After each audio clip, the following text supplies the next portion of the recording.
Welcome back to the channel, guys. Today I am talking about my biggest regrets in buying a rental property. Everybody seems to want a rental property. It's like, oh, this is just free money. It's completely passive income.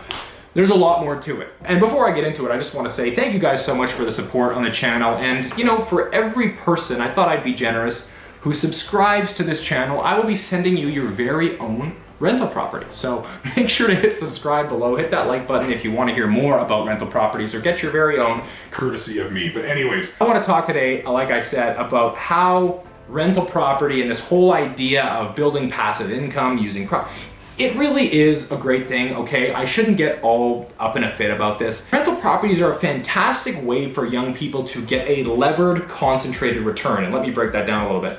Levered essentially just means that we're getting a loan from the bank. We're using other people's money to juice up our returns. So for instance, let's say I can get like a 10% rate of return on some sort of investment.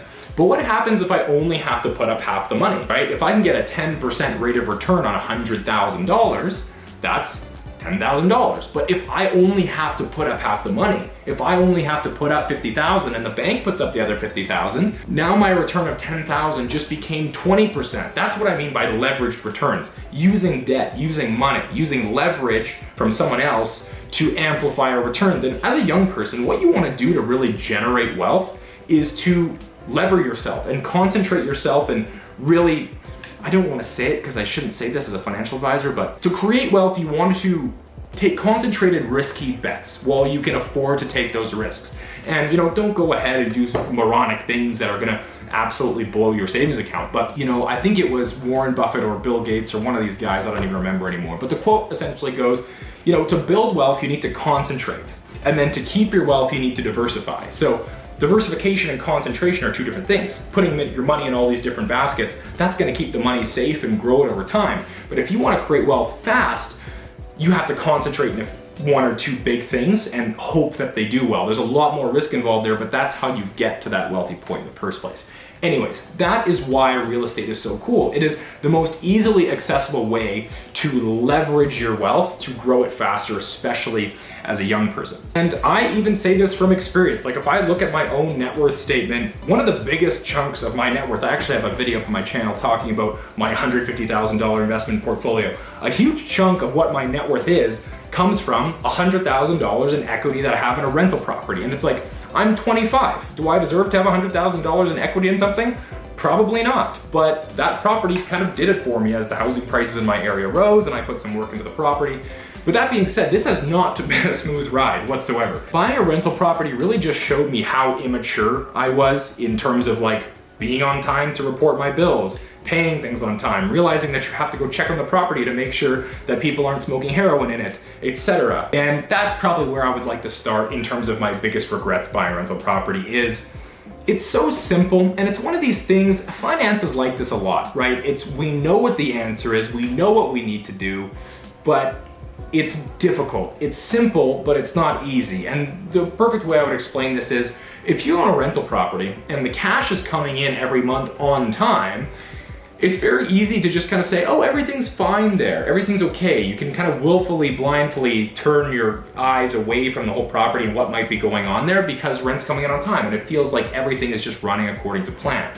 But one thing I found with rental properties is like the quieter the tenants are and the less they're complaining, it's like the more something might be brewing because they don't want you to come, they don't want you to be involved in what's going on there. And I have had many experiences where I've intentionally felt the need to turn a blind eye because I just didn't have the motivation, I didn't have the energy to go check, I didn't take the initiative to make sure that everything was going okay there. And I walk in and I see stuff like this.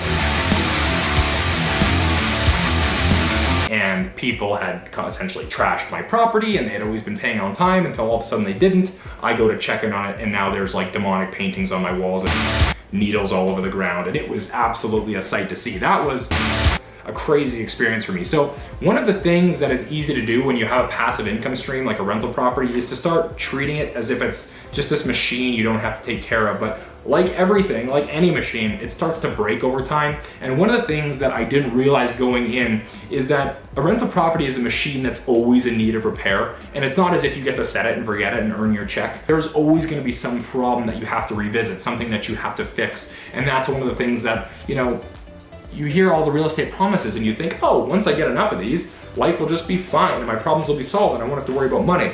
But the reality is sure, they can be great for cash flow, but the peace of mind is something that you exchange for that. Now, the next thing I wish I would have thought a little harder about was the fact that when you have other types of investments, let's say you have a business or you have a stock or you have a share of a company, right?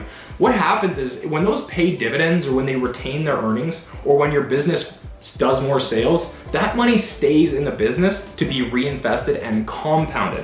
One of the greatest things about investing and the reason people invest in the first place isn't to get 1 year's worth of returns. It's to get compounding interest where your returns start to snowball because now your returns are earning returns on previous year's returns, if that makes sense. It's this snowball effect when we talk about investing. Now, real estate has some incredible returns because you get to lever, like I said before.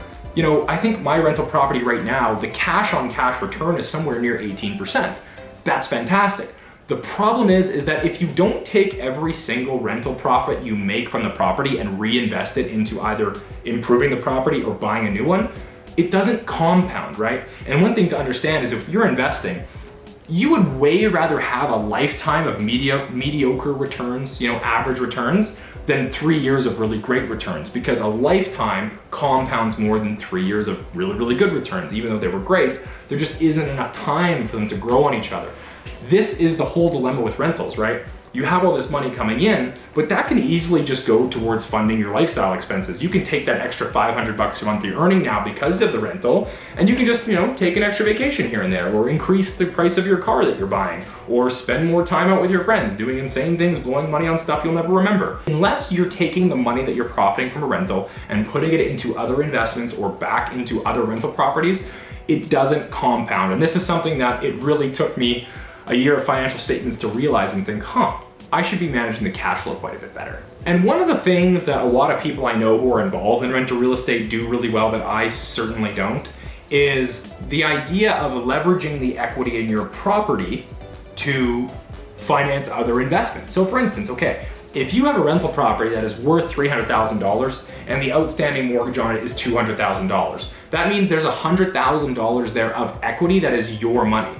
$200,000 is owed to the bank, there's a $300,000 asset, but that equity in there can be used. You can actually refinance the home and take $50,000 out of there and put a down payment on another property and get yourself into this spiral where you're just leveraging equity over and over. A lot of people are very aggressive with the way that they use leverage and the way that they take the equity they've accumulated and invest it in different areas. And I think if I had been doing that from the start, oh boy, if I'm honest, I don't know if I could handle more and more rentals. If I had more and more tenants, that would probably get a little more and more insane as well. But all that being said, I could find ways to take the equity out of there to improve my position even more. And to be honest, I just haven't really taken the initiative to do that. But anyways, I think that one thing that you need to take into account if you want to get involved in real estate, which you should, at some point in your life you should try it. One thing you need to understand though is that it's much more like the feel of a business than it is the feel of an investment. Okay, so I obviously, since a very long time, have owned a portfolio of stock market investments. I love stock market. I think it's very fascinating. Okay, I've also started my own company. And there's a clear difference between which one has better returns and which one is more work, right? Starting your own business, way more work, way better returns. Stock market, not that much work. You do some analysis, you do some research, and you can kind of set it and forget it. One thing you need to understand is whenever you're getting more return somewhere, that means you're pushing yourself out on either the risk or the effort spectrum as well. So if rental properties get better returns than stocks, what that means is it's either higher risk or you're putting in more effort. And I don't think the risk is that much higher, but the effort is significantly higher. And you need to go into any real estate venture knowing that you're opening up not just an investment, but you are starting a new side hustle in addition to your 9-to-5 or whatever your employment situation is. Thank you so much for watching this video. I hope you learned a few things from my rental woes and saw some hilarious pictures about how my place got trashed, because those are always funny to revisit. If you guys like this video whatsoever, make sure to hit that like button below and don't forget to subscribe to the channel for your very own free rental property sent to your address.